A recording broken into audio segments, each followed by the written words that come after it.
කවුරු හරි ඇවිල්ලා අපි ගිහින් බලමු කවුද කියලා. こんにちは。お名前は間違いないですかね。はい。じゃあサインがいる。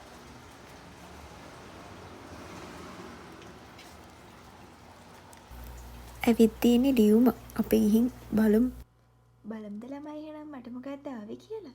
මේ තියෙන ආව පාර්සල් එක තමයි. මොකද්ද දන්නේ නැහැ හැබැයි පේන්නේ නම් ලියුමක් වගේ. අපි බලමුකෝ මොකද්ද කියලා.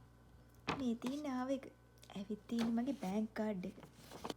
ජපානයේ ඕනම ඩොකියුමන්ට් එකක් එන්නේ මෙන්න මේ විදිහට අලවල. මේක මෙහෙම ගලවලා ගන්න තියෙන්නේ.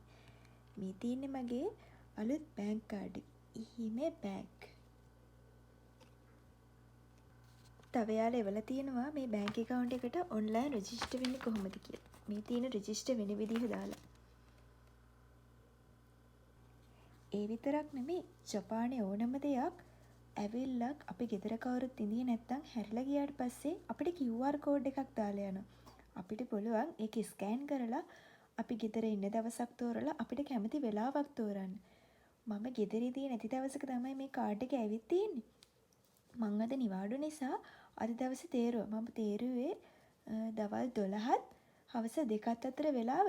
හැබැයි මේ රටේ තියෙන හොඳකම කියන්නේ හරියටම දවල් 12 වෙද්දි මගේ බැංක් කාඩ් එක ගෙදරට ආවා. ලංකාවේ වගේ නම් අපේ පාර්සල් එකක් ඇවිල්ලා හැල්ල ගියාට පස්සේ සෑහෙන දුකක් විඳලා පෝස්ට් ඔෆිස් ගානේ රස්තිය ආද වෙන්න ඕන ඒ පාර්සල් එක ගන්න. ඒකේ අනන්‍යතාවයත් තහවුරු කරන්න එපා. හැබැයි ජපානයේ නම් එහෙම නැහැ. එයාලගේ කොස්ට් එක එයාලම දරාගෙන අපිට ආයේ ඒ පාර්සල් එක ගෙනත් දෙනවා.